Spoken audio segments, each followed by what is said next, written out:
Hello, everybody. Welcome back to Yanks of the Cop. We're here, biggest game of the year, baby. Away at the Etihad against Man City. I'm your host, Steven, always joined by my brother, Andrew and Wahomie. Fellas, how are we feeling going into this? I feel confident. I'm feeling real good. I want some redemption too. I mean, they beat us 4-0 after we won the title. So let's take it to them at their park. Could not agree more. But before we get into it, go ahead and hit that like and subscribe button. We really appreciate you guys. But yeah, I mean, Andrew, why don't you start us off? Overall thoughts. What are you thinking about going into this game? Geez, you're making me kick this thing off. First of all, I'm extremely excited. I can't wait. I mean, Pep against Klopp is always a good matchup. City against Liverpool is always a good matchup. And these teams, they don't like each other. You know, the players don't like each other. The managers, they respect each other, but obviously different philosophies. The fans hate each other. So it's just going to be a dogfight, I think. I think there's going to be a lot of goals scored for both sides. And I think we're going to come away with the victory. Love the confidence, baby. What do you think, Wahomie? Yeah, I was just saying earlier that I was on a different podcast earlier, and these two Man City fans were very, very confident that they're going to beat us. They're going to wipe the floor with us. Wipe the and floor? I was trying to be... Wipe the floor? Was the term they used? They said that it's going to be like one guy said it's going to be like the 4-0 one we did last season. They said that because they beat Olympiacos 3-0, they were hyping up that win. And I said, it's just Olympiacos. And they're like, no, the football we played against Olympiacos. I was like, okay. And they're like, you haven't got no Van Dijk still. We've got no Thiago. Ports and the other guy, the new guy they bought. Diaz, yeah. They're hyping them two up, saying, "No, they're going to stop you're going to stop your forward line." I was like, okay, but for me, I was like, look, keep talking. Like, I'm confident in this game. Like, I think like the pressure's all on City. You know, if we win, we go 8 points clear in the game in hand. If we draw, we're still 5 points. I mean, I'd rather have points on the table than have games in hand. And then see, we've got Tottenham next. So that's going to be a hard game for them because, you know, Mourinho's a manager that loves to park the bus and get a scrappy win from teams. So that's not an easy game for them. So I think, like, for me, I want us to go for the jugular. I think this is the time to just kill City off. Yeah. Kill the title hopes now. Go 8 points clear. They won't catch us up after 8 points. And their season's over. Come on, the Champions League either. And that kills them over. And that's what I want us to go for jugular. Don't be, not going to say gun-ho, but go for the win. Forget a draw. Because even the weird thing, some City fans are saying that they're happy they'll take a draw, which is weird. Because I watched 90 minutes, and one of the City fans said, "I'll take a draw," and I was like, "Okay." I was surprised the guy said that. Even Grizz was like surprised the guy said, "I'll take a draw." Weak mentality, Wahomie. It's weak mentality. Yeah, absolutely. So for me, I want the jugular. Kill them off. They owe us a guard of honor too, in my opinion. That guard of honor they gave us was absolute crap. And we hadn't even finished walking all the way through, and they started walking away. I don't even think Bernardo Silva clapped. I mean, come on, show some respect. Take it to him. That's what I'm saying.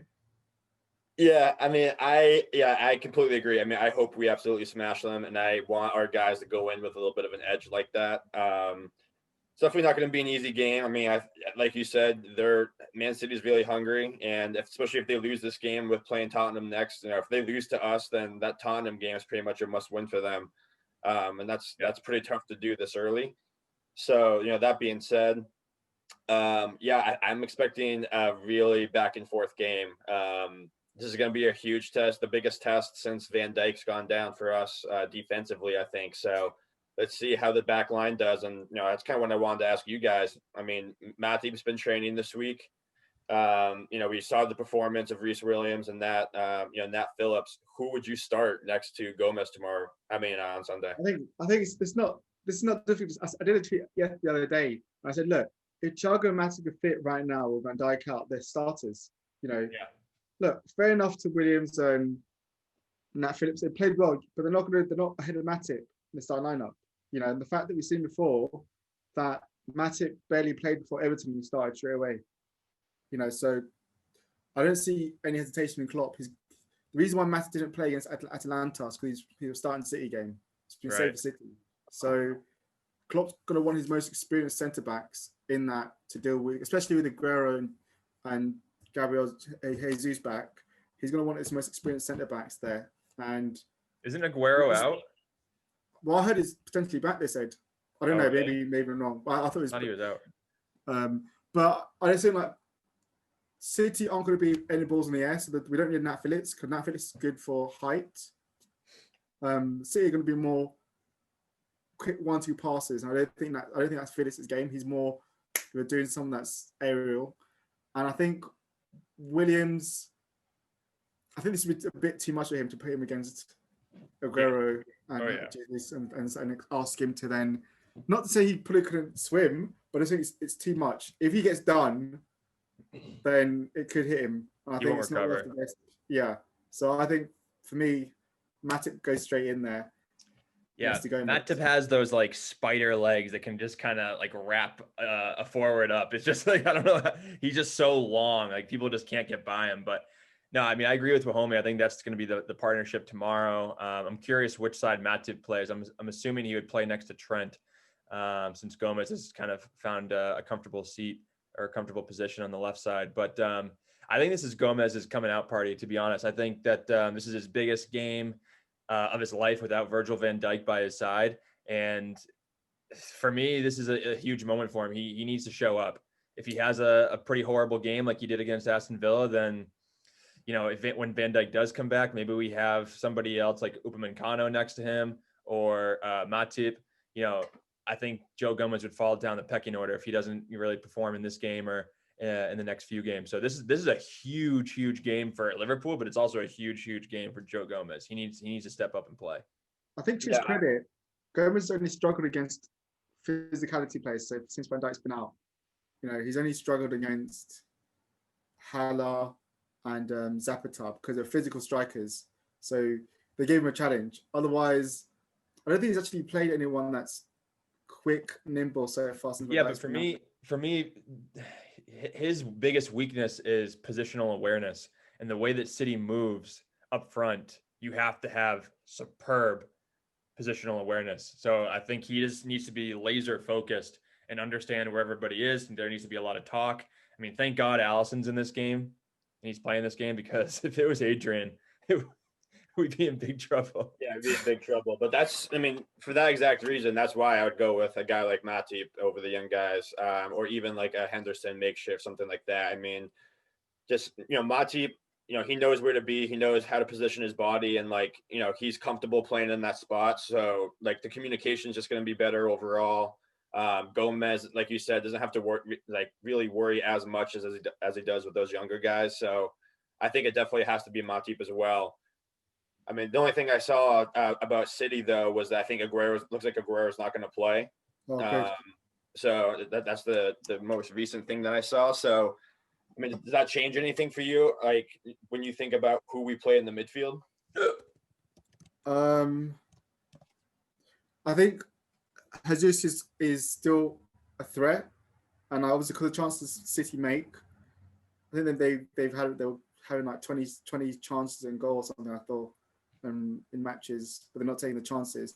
I think they missed a striker like him, so I would still want to have great protection because of De Bruyne in the middle. So I wouldn't want us to play 2 against 3, because I think we'll be agreed. Because I think they'll play De Bruyne, Rodrigo, and Silva, and I think we need to bring the midfield battle, and that's why I don't think if Thiago was playing, then I think he would probably say, yeah, I've got enough to keep the ball to go 2 in the middle, or maybe Fabinho was there, I've got enough, but I think he needs to play 3 with centre midfielders, and of course it'll be Hendo Ginny, and I think he'll go with Keita. I think he saved Keita for this. He didn't put him against Atlanta, but he's going to put him in this game because that's what he's saved him for this one. And I don't think he'll play Jones because fair enough, it's doing against Atlanta, but this is City. City's a different level to Atlanta. I think he's going to want people a bit more experienced, people a bit more better defensively. Like because obviously Keita's good at pressing, and we're going to be doing a lot more pressing in terms of needing to win the ball back from City and catching the transition. I think Keita fits in that bill a bit more better than Jones does right now. I think that's why he's going to go with those 3.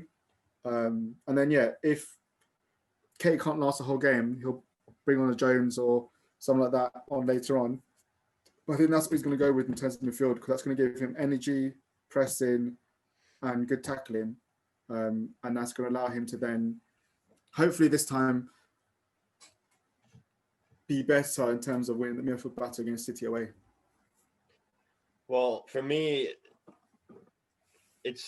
I'm already penciling in Henderson and Ronaldo into the 4-3-3.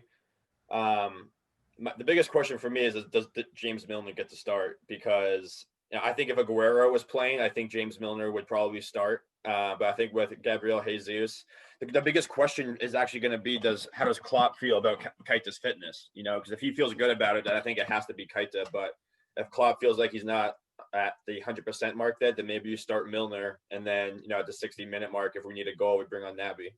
I don't think that's a good idea to play midfield. I really don't. I don't think so either, but I'm just saying, I think Klopp could go that direction. I'd rather Jones then, rather than play Milner, to be honest. Milner hasn't got the legs for it. I love Milner, but he hasn't got the legs for it now. He's too slow, takes too long on the ball. Milner's great for bringing last 3 minutes on the game. Bring him on to switch her up when you've got the win. Not when you're wanting to play press and stuff like that. He ain't got the legs anymore. So I think it's been a mistake to play Milner. I hope he doesn't do that. I'd rather him play Jones or... No, I disagree with that part. I'd much rather have Milner in there than Jones, absolutely. Well, here's my hot take of the day. Hot take. Sorry. Curtis Jones is getting the start in this game. Scouser is going to be in the midfield against Pep Guardiola's Man City. He's played absolutely phenomenal the past 2 games against Atalanta. Was it Sheffield? Who was the last Premier League game? West Ham. Played really well there as well. This is his coming out party as well. He's gonna absolutely kill it. He played great in those 2 games. He deserves the start. I don't think Naby's 100% fit yet. I think he comes on maybe in the 60th minute, but it's going to be a big one for our boy Curtis Jones. Big one. I was surprised if he starts Jones. That's a hot take. But I also think Pep Guardiola is going to play Gundogan, Rodri, and KDB in the middle. I think he's going to see that what we've been doing recently in our attack, and he's going to be nervous because that's what Pep does. He changes the system at the last minute and shits his pants. So that's what he's going to do. That's what's going to happen. It does kind of feel like a Gundogan type of game. Yeah, it could be. I forgot about that. He could go defensive because Fernandinho's out still, right? Isn't he? Hey, well, homie, this is a hot take. It's a hot take. Yeah. Maybe. He's surprised us before, so maybe he does play Jones. I'd be surprised if like I said, if Naby's not fully fit, then that's why I'd say okay, then Jones started. Yeah. If Naby is fit enough to start, then I'd be surprised if he didn't start on Sunday.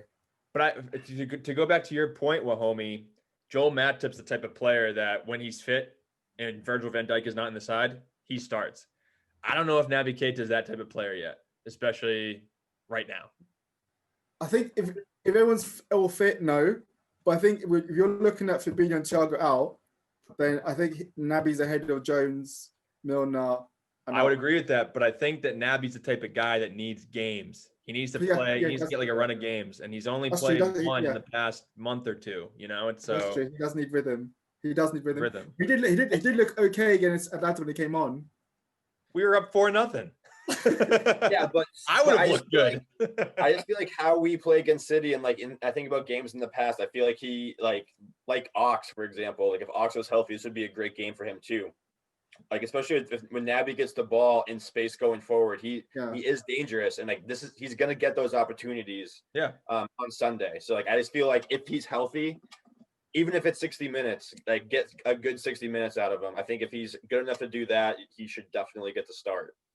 I think it's between Jones and Naby, and because they're the only 2 players besides Shaqiri who can really play that killer through ball to the front. I don't think Shaq would start. No, I don't think Shaq starts either. I'm just saying that we have to do a 4-2-3-1, and yeah. So that's the way I'm feeling. That I agree with you. You're saying.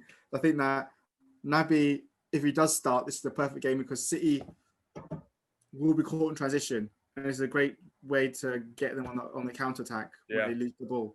And he plays well with Wijnaldum.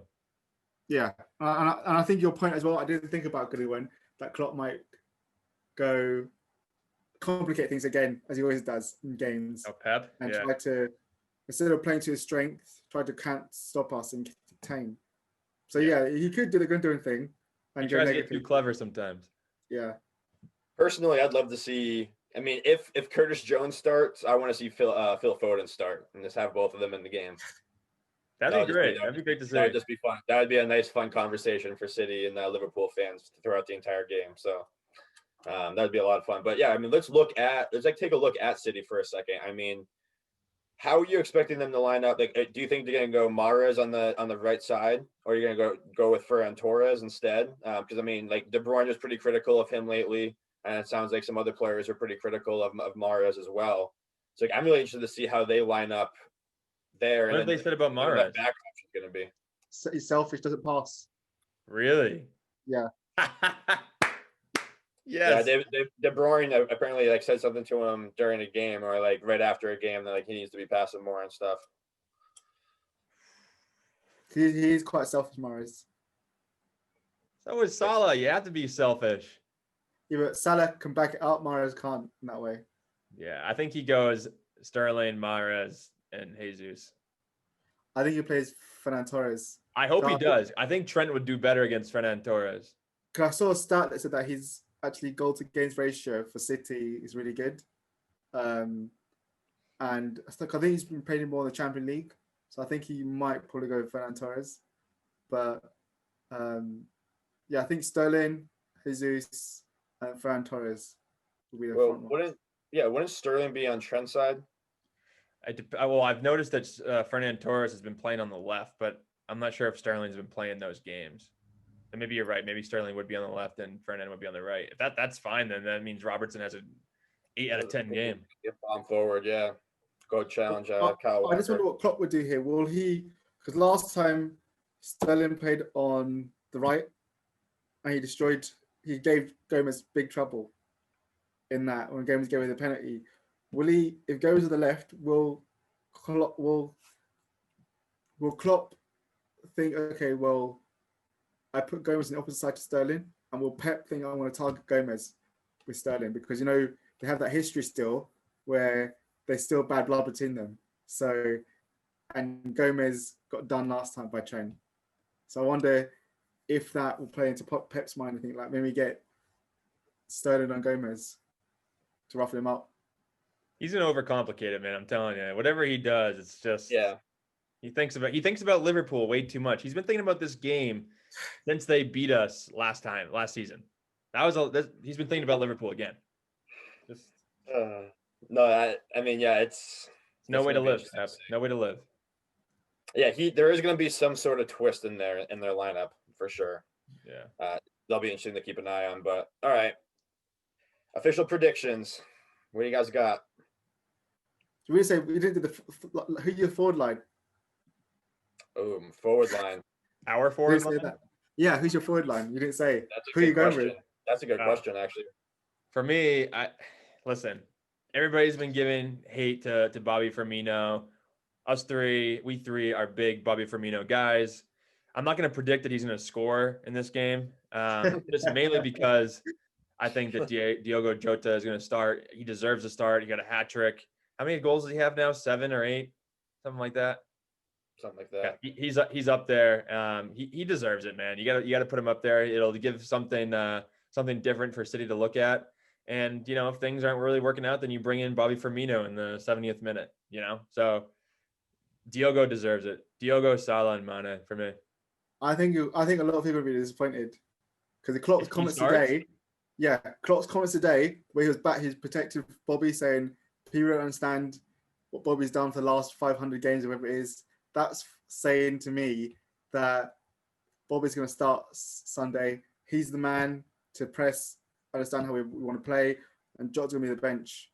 And he'll bring Jota on the second, like later on in the game. He wouldn't start Jota. I think a lot of people are going to be annoyed saying, why is he not doing that? And I think Bobby will score because this is the kind of games that he does turn up with a goal. There it is. Yeah, that's what I'm saying. This is kind of goal he does turn up with a goal. Like in those big matches where he makes a difference when he's been written off, he comes up with a goal or assist.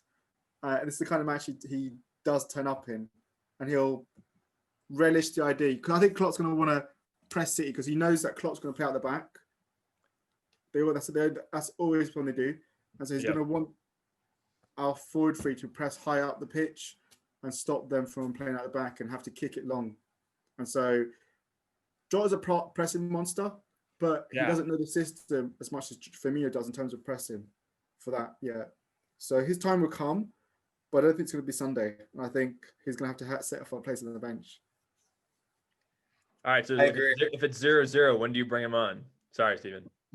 I would bring him. Look, for me, obviously, I'm quick substitution. So if it's me, if it's 0-0, I'm going to bring a Jota at half time, like a 60-minute. But I think, as we all know, Klopp's going to do it at the 70th minute as he always does. Yeah.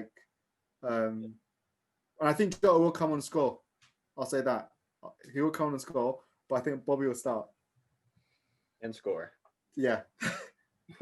Or have a role in it where he creates something. A lot of disagreement today. Something. I agree. I'd play Jota, but I don't think the feeling Klopp, the way he was speaking today, didn't sound like a guy that's just going to drop Bobby for a big match.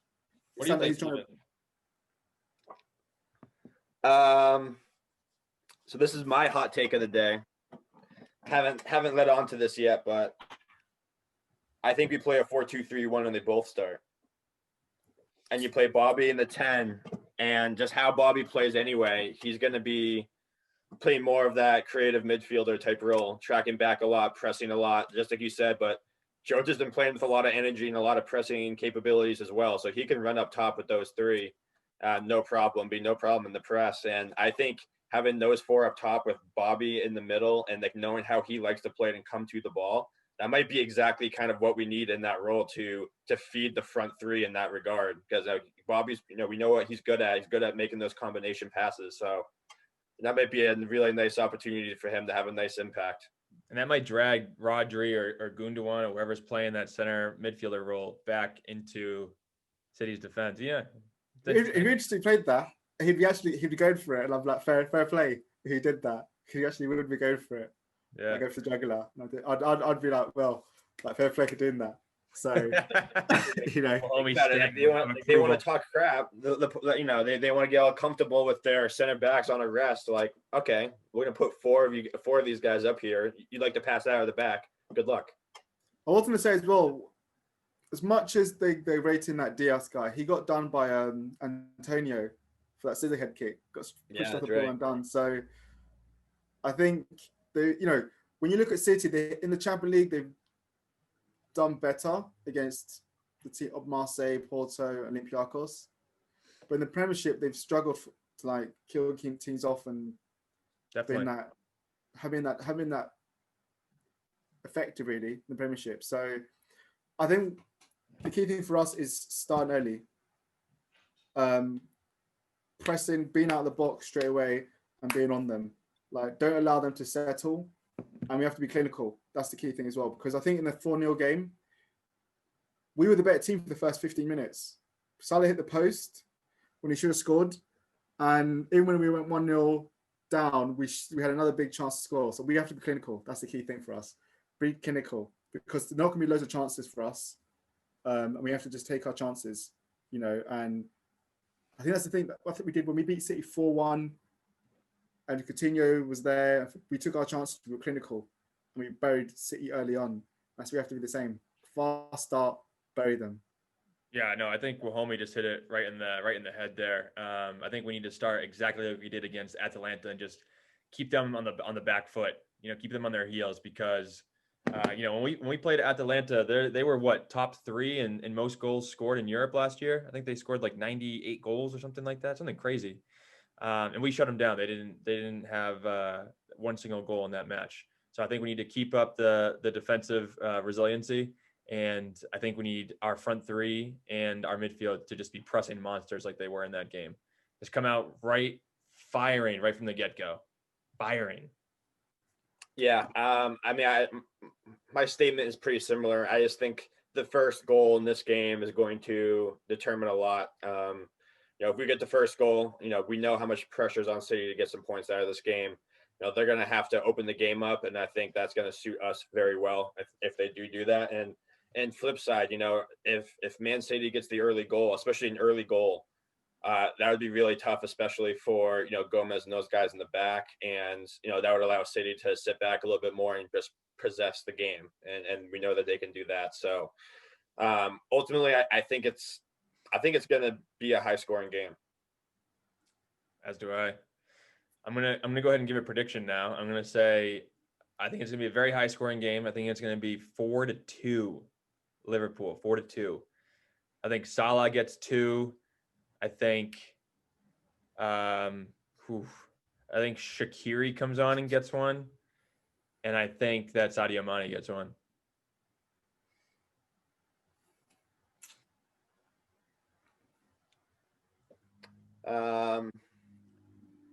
All right. Well, while homie's thinking, Steven, why don't you go? Yeah, he's deep thought there. All right. Well, I'm gonna say, high scoring game, not as high. I'm gonna go 3-1 Liverpool. I think we get the first goal, they get the second, and then we get 2 more in the second half. But my goal scorers, I'm gonna take the king himself, Mo Salah. I bet Mane would bag 1 as well, and then Jordan Henderson, captain, gets a goal. Wow. I can't decide homie, before you answer, I'm just gonna give you a hint here. The over under from the bookies is 3 goals. Okay, so that's not much. I'm taking the over. I'm torn between 2-1 and 3-1, to be honest. I don't think it's going to be as high scoring as people think it's going to be. Do you remember that game when we drew 0-0 with City? I mean, both at Anfield. I think it's going to be much more cagey. I think now thinking about it a bit more, I think Guardiola is going to, like you said, he's going to be more. He's going to play Gundogan. He's going to keep it more tight. And actually, I was looking at something earlier when they were talking about City in the Premiership. He's been more defensive than he has been recently, to keep it tight at the back. So I think he's not going to want an open game, quite Pep, especially against us. That's what I'm going for. I'm talking between 2-1 and 3-1. I'm going to put my neck of the line. I'll say 2-1. But Pep doesn't know how to go defensive. Whenever he tries to go defensive, he gets bundled. So he does, but against Sheffield United, when they won 1-0, they were much more defensive. They weren't as open as they were, and they were sitting more deeper. So I think I think what I read on Sky Sports, they're saying that he's trying to play European style football in England, in the Premiership. So you keep it cagey, take a 1-0 or 2-0 and get the points on board, kind of thing, rather than how City used to be, which is all out attack and getting the philosophy we can outscore you. I don't think that he's doing that anymore. It's a good point, because I don't remember. I feel like at this point last year they had at least 2 games where they were winning 5-0, like 6-0 in the Prem. We haven't really seen that from them this year. All their games have been 1 or 2 goal differences for the most part. I don't think he's going to want an open game with us where it's like you score 1, we score 1. I don't think he's going to want that, because then it could end up bad for him if he does that way. So I think he's going to want it tight. He will go defensive as you done the Gundogan thing, and he's going to hope for it. And that's what I think it's going to be like, about taking your chances. I was not going for 2-1. It can be taking your chances, kind of thing. If I see any tweets from you, homie, that say City is going to be playing Gundogan, Rodri, and KDB, just please give reference to me. I brought it to your attention. I mean, we got some other big games this weekend. It should be a good one. I mean, Everton, Man United. That's going to be that's a pretty big game there. Leicester Wolves. What's the other one? There's another Leicester big Wolves. Game. Yeah, Leicester Wolves as well. So some big games, especially with the teams currently in the top 6. So we'll see what happens there. But otherwise, that pretty much wraps it up here. Go ahead and hit that like and subscribe button if you haven't yet. But we'll be back for the post match after the game, and up the Reds. We'll see you then after. Baby. Yeah.